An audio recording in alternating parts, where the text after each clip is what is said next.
In almost every police department, there's a place where cold homicide cases gather dust. Each box contains unfinished business, evidence, interviews, in its very own murder book.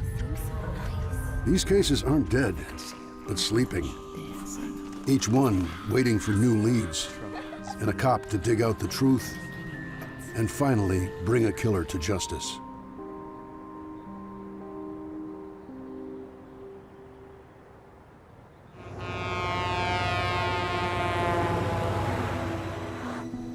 Driving I-77 through North Carolina, Jonesville doesn't look like much.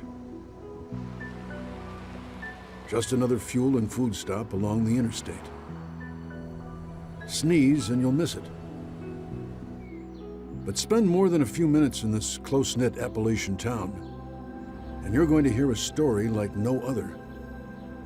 A story of heartbreak and heroes. And a murder no one will ever forget.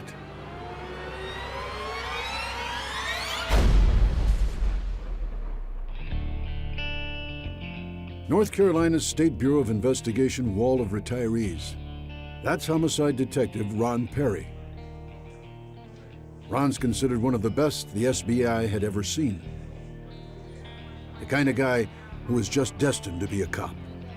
Well, it gives me a feeling of accomplishment when I'm able to do something like solving a case, particularly when you're bringing closure or bringing people to justice. That's rewarding to me. But in 2003, Ron left his law enforcement career behind so he could spend more time with his only son, 17-year-old Brent. 9 months later, Brent was killed in a car accident. It was devastating. Just getting up out of bed and getting dressed was a daily chore. And I just lost my love of life and my zeal, my focus of what I needed to be doing or what difference would my life make. You home?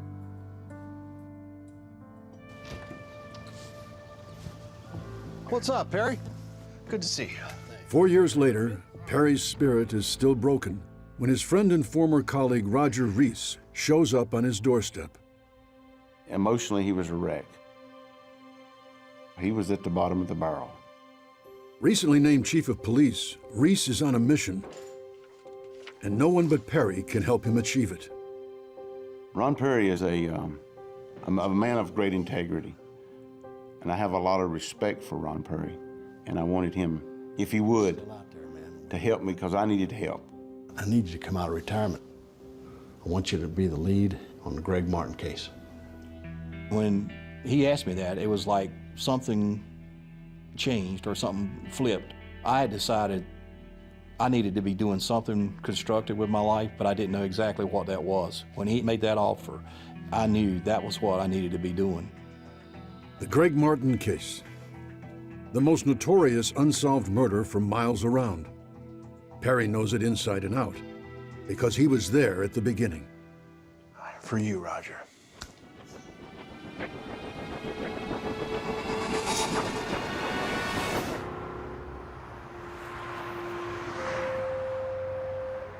It's late on a Friday night. The big homecoming game at Jonesville High is long over. And the sidewalks in town rolled up for the night. Sergeant Greg Martin, 30, is getting ready to work the graveyard, what they call third shift. You'd be good for your mama. Love you. I love you too, baby.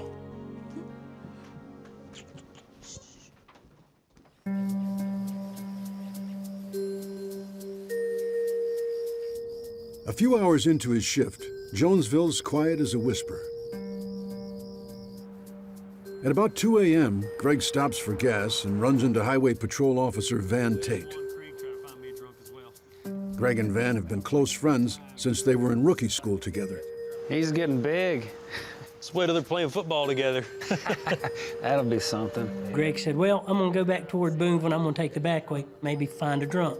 I said, well, I'll tell you what, I'll probably just hit Swan Creek, and if I run across the drunk, I do. If I don't, I'll just head on to the house. All right, brother, be safe. All right, have a good night. You too, brother.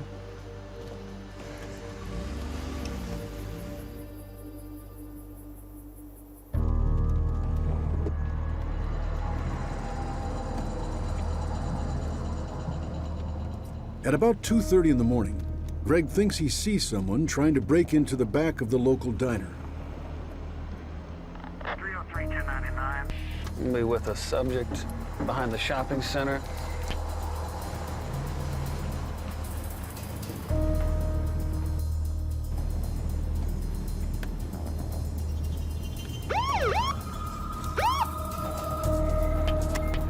.303 on I-77. I'm 1061 with North Carolina BLG 562. A red pickup truck.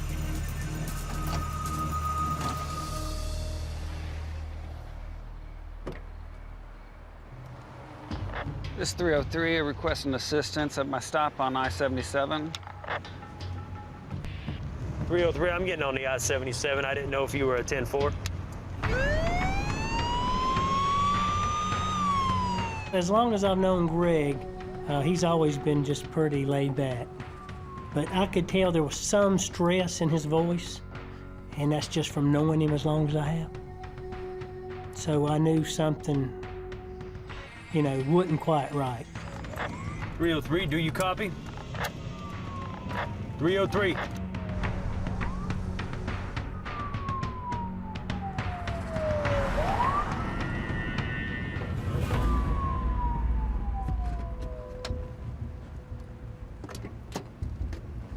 There was, no vehicles there.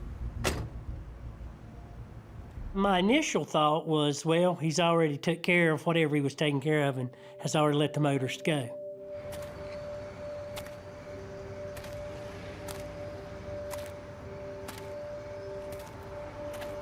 Greg? Greg!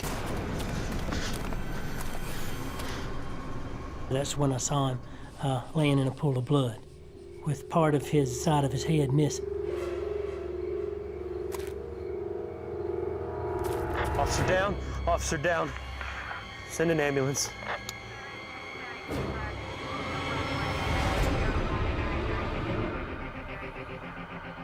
Within a half hour, there are dozens of officers working the crime scene.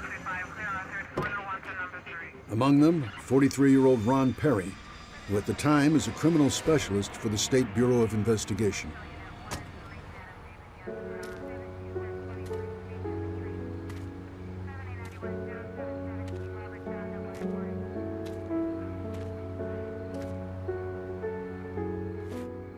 We're in shock. This was the first officer that had been killed with the Jonesville Police Department. For Ron Perry's supervisor, John Foster, Martin's killing hits very close to home. Greg was a friend. I knew him as an officer, and he was from the community. So it was a case naturally that I wanted to solve.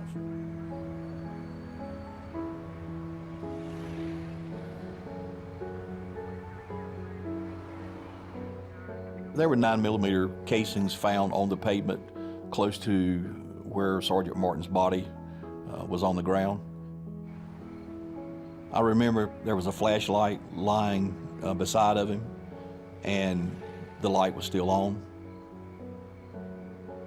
And I noticed that his service revolver was still fastened into his holster. Whatever had happened quickly before he had an opportunity to defend himself.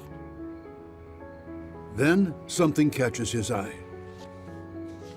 We collected the paper and noted that it was a data sheet. And on this sheet, there was a vehicle identification number, what we refer to as a VIN number of a specific vehicle. Sergeant Martin must have asked for the registration of the red truck and got the VIN number off it. But he was gunned down before he could call it in. To his law enforcement brothers, it looks like Greg has left the perfect clue to lead them right to his killer. But before they start their massive search, they turn their attention to the sergeant's family. Greg's wife, Lisa Martin, is working the night shift when officers show up to break the news. Bobby, what is it? Greg told me if anything ever happened to him, they can't call you on the telephone and tell you that.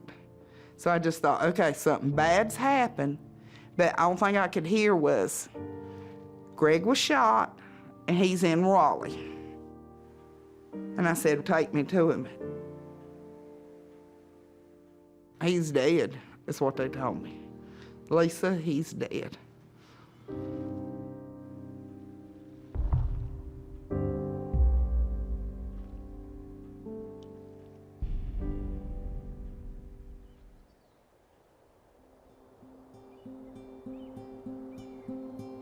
Greg grew up in Mount Airy, North Carolina. The town made famous as the real-life Mayberry. That's where he met Lisa. He was my soulmate. We got along so good. Real good. I learned a lot from Greg. He was a good husband. He was a good son. He was a good father. When they married, Greg and Lisa each had a child from a previous relationship. They worked hard to create a new, blended family. He instilled very early, family always comes first, no matter what. No matter if it's your police brothers or your actual family, people who you call family always come first. And as far back as anyone could remember, all Greg Martin ever wanted was to be a cop. He would talk about it in high school, and even though Mom, she didn't want him to do it, she asked him if he could find something more safer. And he said, Mom, I can do that, but I won't be happy. I want to be a law enforcement officer.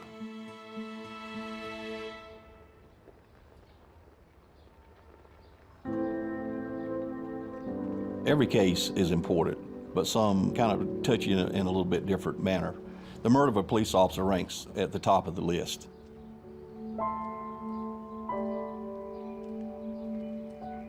When you've got someone that is out to protect and serve people and they're doing their job and their life is taken, that's something that's very important and something that needs to be resolved as quickly as possible. As soon as he's back in his office, Ron Perry tracks down the VIN number from the paper in Greg's hand. It belongs to a red truck owned by a Chrysler dealership 100 miles north of Jonesville in the neighboring state of West Virginia. Perry gets the dealership on the phone to see who has the truck. Yeah, no, I'm telling you, we got it. Red Ram truck. Are you 100% sure the truck is there? Can you just hold on a second? Hey, Manny, somebody take this truck out? They thought the truck maybe just had been moved around, maybe someone had test drove it or they were washing it. They had to take some time and look for it, but they were able to determine that the truck was nowhere to be found. It's sounding like the truck was stolen, and the last person to see it on the lot was salesman Brian Sora. He tells detectives the last time he saw the truck was when he showed it to a couple of guys a few days earlier.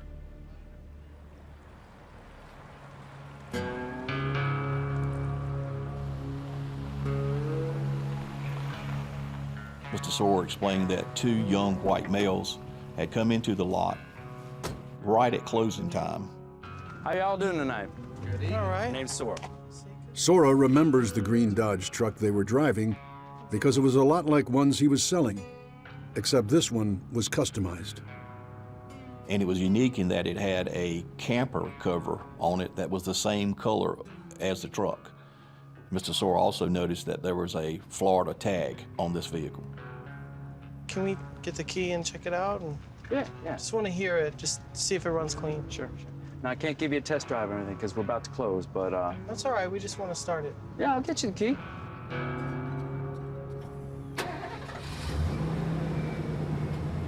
Sounds good. Better. He let the engine run, he cut the engine off, got out of the truck, and handed a key back to Mr. Sora. There you go. All right. We'll let you know.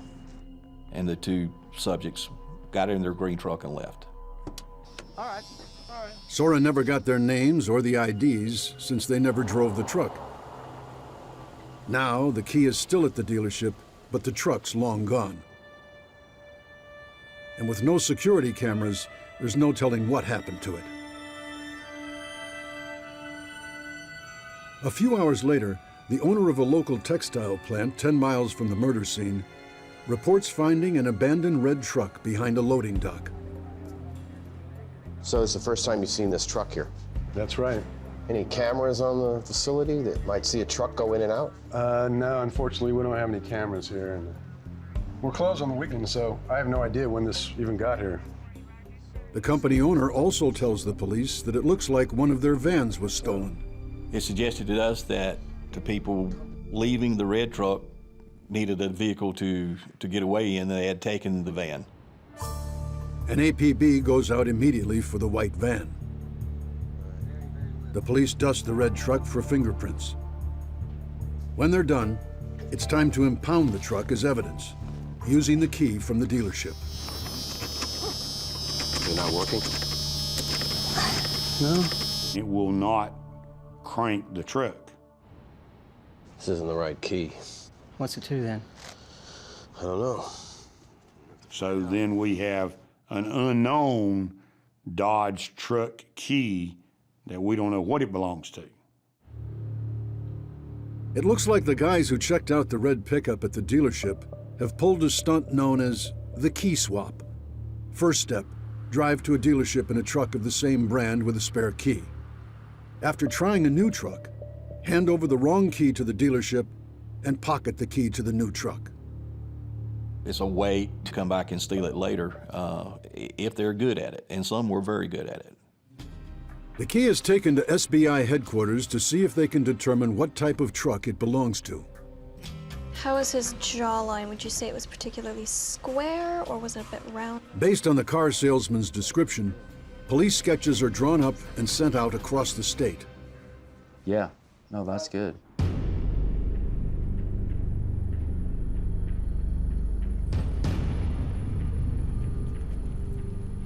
"24 hours later, the white van is found in a hardware store parking lot 100 miles south of Jonesville. Now we have a 200-mile crime scene. We have a vehicle stolen in West Virginia, 100 miles north of us. We have the shooting in Jonesville on Interstate 77. And now we have an abandoned vehicle that was taken after the shooting 100 miles further south. Where do we concentrate our efforts in looking for the people responsible? They search the white van and dust for prints. They also see if there are any reports of stolen vehicles in the area where the van was found. They come up empty. The cop killers have vanished into thin air, and their only hope of tracing them is unlocking the mystery of the key. But even though there's hope that this case may be solved, nothing makes the loss of Greg any easier for the family. I didn't want to sleep in our bed. Greg wasn't there with me. No, good night. I love you. And then when you pray and thank God for somebody, bringing somebody into your life that you love so much, and then he's gone.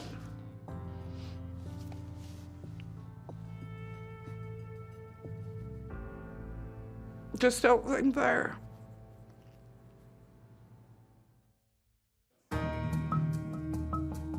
In the first 48 hours, the murder book fills up fast with ballistics, vehicles, prints, eyewitness accounts, and composites of 2 suspects. There's a bolo out for the green Dodge truck they were seen in before Greg was killed. Every cop in a 200-mile radius is working overtime to find these guys. The best piece of hard evidence investigators have is the mystery key left by the suspects at the car dealership. Lifting prints off the key is a dead end. Too many people have handled it. But there's still hope. Perry reaches out to the truck manufacturer for help. That specific key has a key code known as L1704, and that particular key is specific to certain 1994 to 1996 Chrysler vehicles. All right. Can you tell me how many it narrows it down to then? Well, unfortunately, that only narrows it down to 50,000. They were not able to produce a printout of all the trucks that this key could fit. A week into the investigation, and all the once hot leads are now cold. The State Bureau of Investigation sets up roadblocks at the crime scene, the textile plant where the red pickup was found, and the parking lot where the suspects abandoned the white van. We had officers at these locations stopping traffic to see if anybody came by the exact same time a week before. You hope you find the same people that travel the same roads every day that will not call the police department, but if you stop them in their path, they will tell you, well, I passed this way last week and I saw this. Do you happen to know anyone around here that drives a red truck? It's part of an ongoing investigation. No, I sure don't. Do you pass by here every day? Yes, on my way between home and work. Okay, did you by chance see a police officer pull over a red truck recently? No, not that I recall. The roadblocks are awash, so the SBI starts looking elsewhere. Investigators now adjust their strategy to ID the killers. You have to look right at people that Sergeant Martin had arrested, anybody close to home that would have a purpose to harm him. All those issues had to be looked at and ruled out. They also look at car theft rings and crimes with similar MOs. We're looking up and down the East Coast for stolen license plates, and we're looking for any crimes that would involve the use of car theft or key swap techniques. It's like looking for a needle in a haystack. It's volumes and volumes of records. Lab results of the fingerprints. The lab results on the fingerprints found inside the red truck and the white van come up with 21 unidentified prints. Perry runs them through the state fingerprint database. There's not a single match anywhere in the system. The investigation comes to a screeching halt. We had good information, we had good evidence. You hope you're going to solve it in a couple weeks. Then all of a sudden the weeks turn into months. Then the next thing you know, it is the anniversary and it is a year old. Well, I lost my wings, now I can't fly, like a grounded plane falling from the sky. Yeah, I'm off my game. As a tribute to Greg on the anniversary of his murder, the Jonesville Police Department organizes a memorial to their fallen brother. Now I can't fly. On October 5th at 2:42 a.m., the time of Greg's last radio transmission, a lone officer stands by a police cruiser at the crime scene, saluting everyone who drives by. Sinking like a stone, one reason why, 'cause I lost my wings, now I can't fly. I could not believe how many people would turn out for just a simple old country boy, just to pay respects, to help honor his memory. But I stayed too long beside the sun. It burned my feathers one by one. I tumbled to the ground and there I lay. The memorial ride ends back at Jonesville Police Headquarters. Please have a moment of silence for our fallen brother and dear friend who will forever be in our hearts and never forgotten. The dispatcher takes roll, calling out the departments and badge numbers of those present. Surrey County Sheriff's Office, 1099. 1099. Cop speak for I'm okay. Elkin PD, 1099. 1099. That's Van Tate, the first on the scene. 1099. 1099. The roll call continues until everyone present is 1099. Then dispatch calls out 303. 303, 1099. 303, Greg Martin's call sign. 303, 1099. And I'll fan the coals before they die. Yeah, I'll find my wings so I can fly. I just cried. I don't know. Sad, because here I am. Greg should be with me. He shouldn't be. This shouldn't be like this. It just gave me extra encouragement and drive not to give up and to keep searching because the case needed to be resolved. But 1 year turns into 2, then 3, then 4. Every anniversary marked by the solemn ritual of the memorial ride and roll call. And each time it's almost like a flashback that we're paying tribute to him and we still don't know the answers and we're still seeking. Greg's case was the only unsolved case in North Carolina of a law enforcement officer for years. The only unsolved case. Beginning in 2003, after 27 years at the SBI and 7 years on the Greg Martin case, Ron Perry retires. Not resolving the case was frustrating. It felt like unfinished business for me. 2 years later, a rookie detective at Jonesville PD takes over. It's Roger Reese. The first thing I wanted to do was in hopes to get my hands on the case because Greg was a brother officer.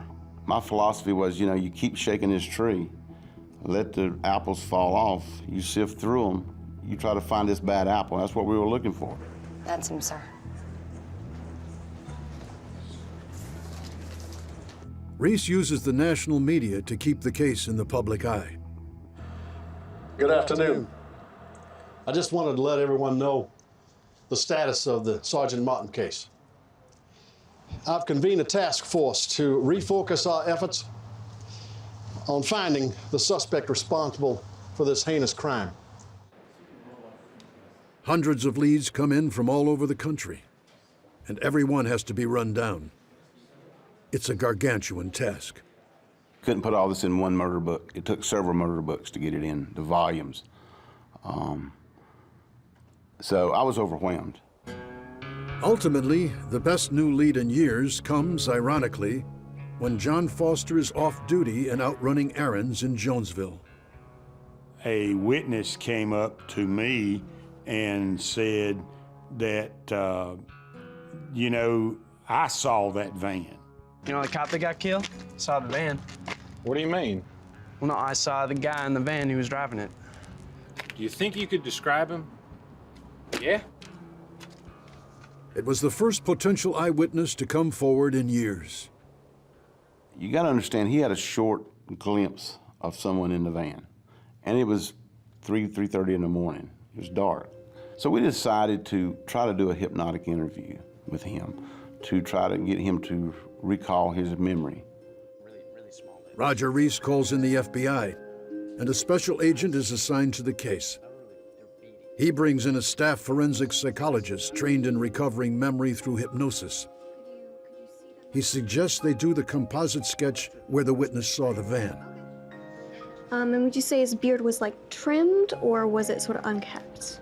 It was pretty long. Long, okay. And then the mouth was, yeah. It's an unconventional approach, but as the 10-year anniversary of the murder nears, no investigative tool is being overlooked. So would you say this is about what he looks like? Yeah, yep, that's him. The composite drawing, when it was finished, the first thing that almost everybody said, the picture looked like Grizzly Adams. The sketch is so unlike the other two composite drawings, It opens up the possibility there was a third person involved in the murder. Was the truck stolen by these two young guys and switched off to the guy with the beard, and maybe he was taking it to another location to either sell it, disassemble it for parts? We just didn't know at that point. We had more questions than we did answers. I've always been obsessed with this case, trying to do what I can do to get Greg some justice and the family some justice and closure. He said, we're going to get him. Sooner or later, we're going to figure it out and we're going to get him. He makes bringing Greg Martin's killer to justice the department's top priority. And he knows just the man to help him do it. Retired Detective Ron Perry. For you, Roger. Perry gets right to work, pulling Sergeant Martin's murder book. The timing was exactly right. It was like it rekindled a fire inside of me. It gave me new purpose and new hope. And I felt good for the first time about here's something I can spend time on that maybe can bring help for someone else. Perry's hoping that somewhere, buried in those boxes, he'll find the clue that leads straight to Greg Martin's killer and to his own salvation.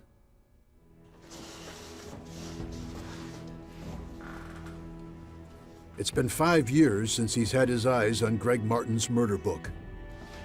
There are stacks of dead-end leads from interviews that went nowhere to fingerprints that match no one to ballistic evidence from a missing gun. The murder book contains volumes and volumes of information. It's at least 100,000 pages or more. It dawned on me, we needed to be able to put this information in some type of form that we could search it more quickly and more efficiently. Ron Perry calls Jim Meade from the FBI to see if the agency has technology that can help organize the massive amounts of data. You don't know what you have, so if a lead comes up, say a description of a vehicle, do you have a way of searching and see, does that match up to what we have already? Maybe that exact set of facts came up in an interview back in 1997, but we don't know that because we have a room full of documents. Good to see you, Jim. Glad you called. Why don't you meet Mike? Meade brings in Mike Garcia, a former cop turned FBI analyst. I've got a skill set that is very technical in nature, and I work with large amounts of data, and I'm able to analyze that data and draw logical conclusions. I've never seen anyone else like him. It's like having your own personal computer right there beside of you. It takes months to compile, scan, and merge the documents in Greg Martin's murder book. Investigators become obsessed with every detail. Working on this case, you don't go home at 5 o'clock and forget about it. You took it home with you. You eat, lived, and slept this case. And that's what you had to do. And I knew that's what you had to do to help solve this case. It had become a part of your life. Reese creates Task Force Tuesday at the Jonesville PD. Anything new on the red truck? Each week, investigators from all over the state show up to brainstorm new ideas on how to move the case forward. What made this one unique is really the team that was pulled together and how the team stuck together. No turf battles. Everyone just wanted to make this thing happen and bringing in every resource we could. After studying the compiled material, they all keep coming back to the same piece of evidence. We got anything new on the key? What kind of comes to the surface is the key that was left behind at the dealership. We had spent a lot of time looking at that already, but we thought, now that we have the task force together and we have the means of maybe looking at additional data, is there something else that we can do?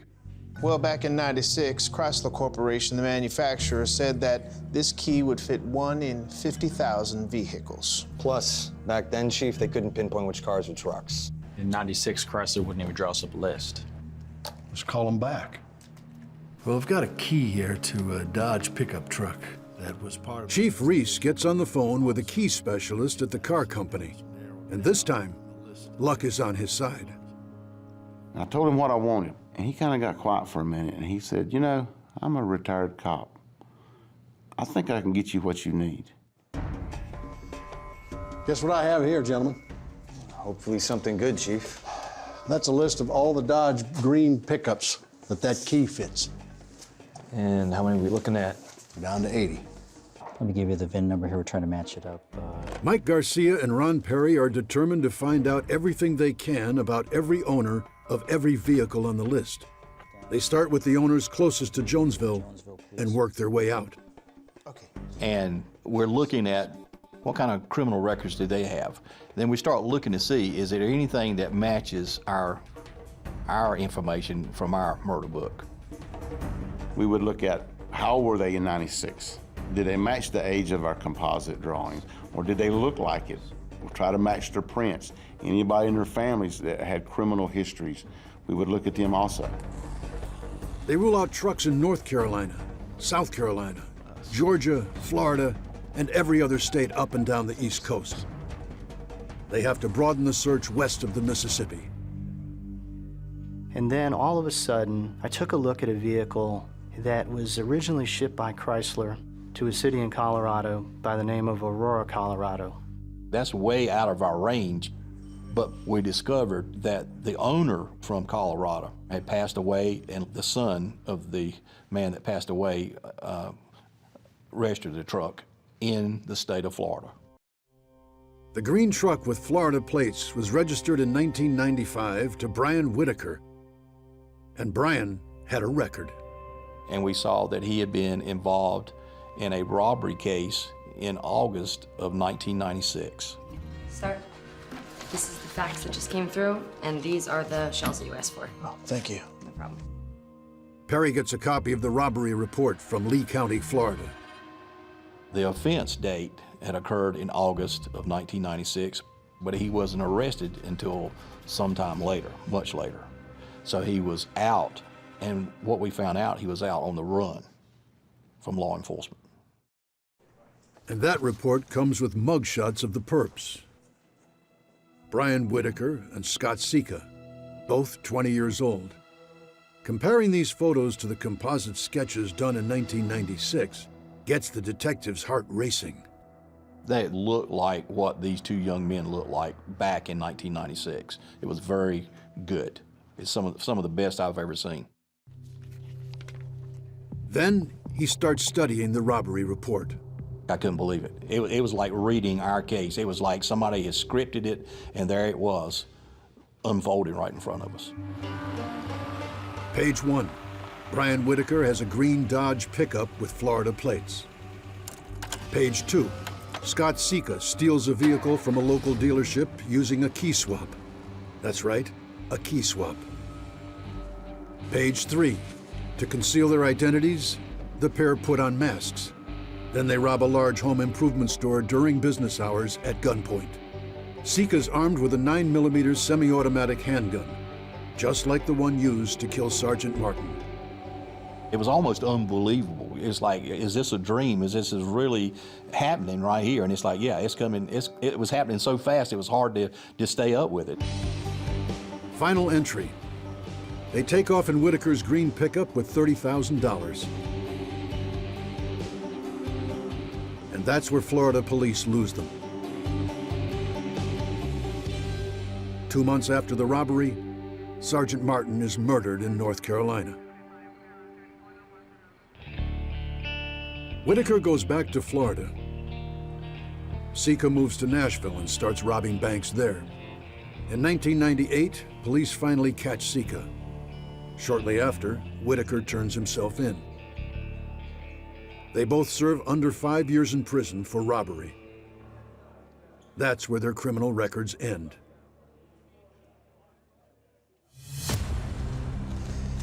Ron Perry goes right to the chief. He said, "Roger, I think we found him." And that just sent a cold chill down my spine. I felt the hairs on my neck raise up. That's when I said, I need to sit down here a minute. Task force tracks down the addresses of the two men who are both now in Florida. Then the FBI pulls up satellite images of their homes to plan out how to safely approach the suspected cop killers. What does that look like? When they look at Whitaker's house, they can't believe their eyes. Same color, same make. That could be it. On an image, what appears to be the outline of a pickup truck that appears to be dark green in color. It's like, wow, why would you keep this truck knowing it's involved in a homicide of a police officer? But they still had it. It was still there. This was like, we're on you guys. Y'all just don't know it, but we're going to be knocking on your door soon.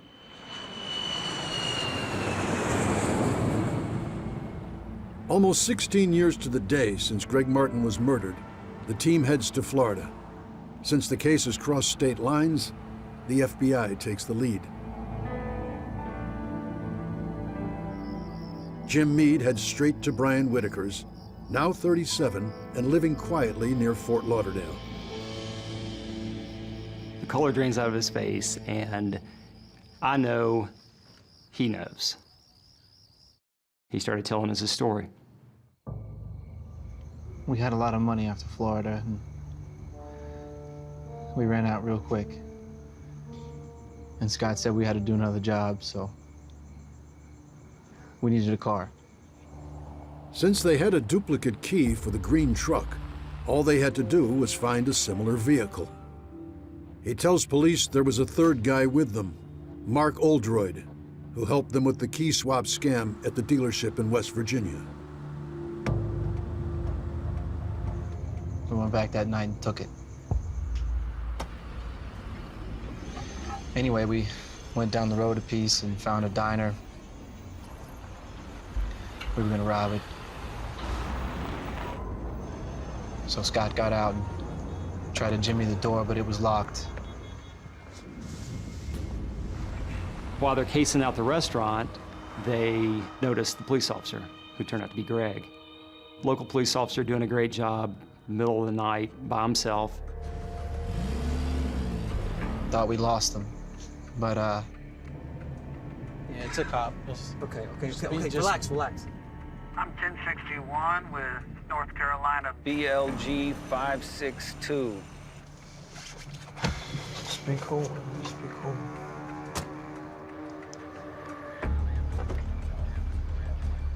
Evening, gentlemen.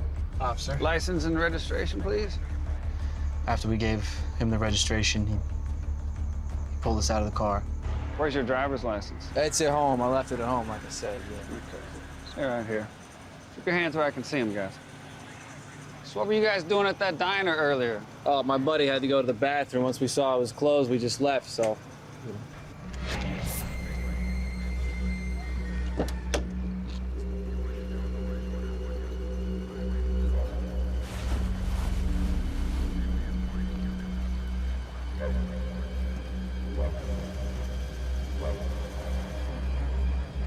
Scott shot him. Do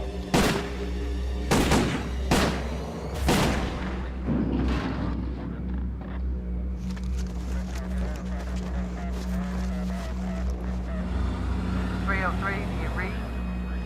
303. 303, come in. 303. 303, come in.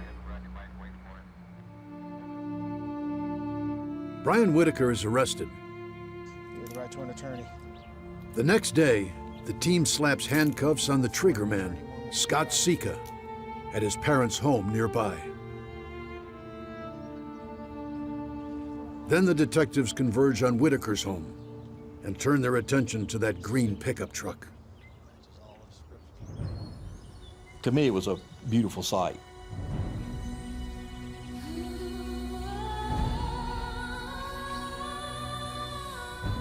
For the first time, I could actually put eyes on it. I could reach out and touch it. That was an unbelievable moment for me.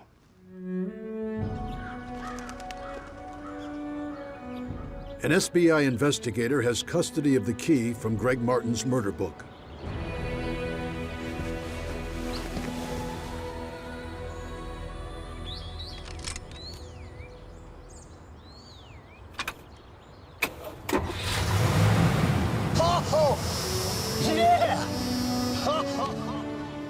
I was ecstatic. You know, I was so excited. I was wanting to tell the world about it. It was like confirmation of everything that we had learned and had been digging for so long that had come home. It was like it had finally come home to rest. This key had come home to the original vehicle, and it had brought the rest of the story along with it. It was outstanding. But the key wasn't the only thing that came home for Perry that day. I mean, as I look back on it now and see where I've been and how far I've traveled, and see the good that's come out of the case, even though it's a tragedy, just like my son's was a tragedy, that you still go on and good can come out of that.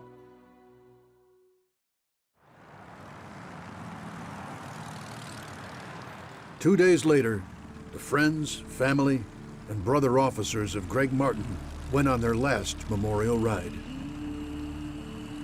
I wish I was a way I could bring him back for just 5 minutes so he can see the hard work that everybody has done just to find his killer.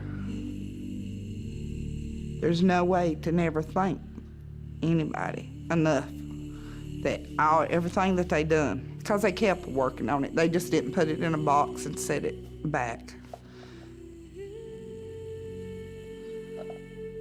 Because Greg meant something to everybody that knew him. And then there's probably a lot that didn't know him, but feel like that they knew him and wanted to help too.